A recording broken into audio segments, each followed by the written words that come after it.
Hello everyone, চলো শুরু করি আজকের মতো আমার শুট ডে মিনি ব্লগ।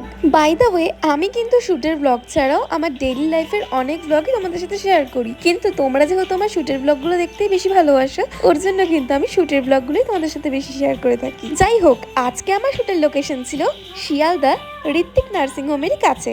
তোমরা যদি কেউ চিনে থাকো ডেফিনেটলি কিন্তু কমেন্ট করে যাও। তো স্টেশনে নেমে কিছুটা হেঁটে যাওয়ার পরেই আমি পৌঁছে গেছিলাম স্টুডিওতে। আর স্টুডিওতে পৌঁছানোর সাথে সাথে কিন্তু শুরু হয়ে গেছিল আমার বেস মেকআপ।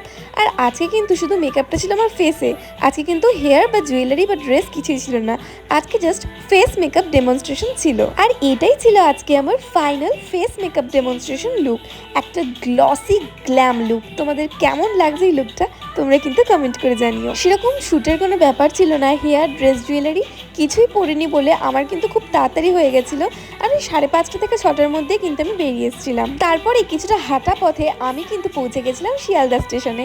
আর স্টেশনে গিয়ে ট্রেনে বসে থাকতে থাকতে আমি খেয়ে নিয়েছিলাম একটা ক্যাডবেরি। শিয়ালদা স্টেশন আমার এর জন্য ভালো লাগে কারণ এখান থেকে যেই ট্রেনেই উঠি না কেন একদম ফাঁকা থাকে ট্রেনগুলো। তোমরা কি জানো জীবনের সব থেকে সুখের সময় কোনটা? যখন চারিদিকে সবাই সিট নিয়ে টানাটানি করছে, ট্রেনে ঢুকতে অবধি পারছে না, আর তুমি উইন্ডো সিটে বসে হাওয়া খাচ্ছ। ঠিক ওই মোমেন্টটা মনে হয় জীবনের সব থেকে সুখের সময়। এইভাবে জানলার ধারে হাওয়া খেতে খেতে আমি কিন্তু আমার ডেস্টিনেশনে পৌঁছে গেলাম। তো আজকের ব্লগটা করছি এখানেই এন্ড। কেমন লাগলো পুরো ভিডিওটা জানাতে কিন্তু একদম ভুলো না। দেখা হচ্ছে নতুন কোনো video. Till then take care, bye bye, and do not forget to subscribe my channel for upcoming videos.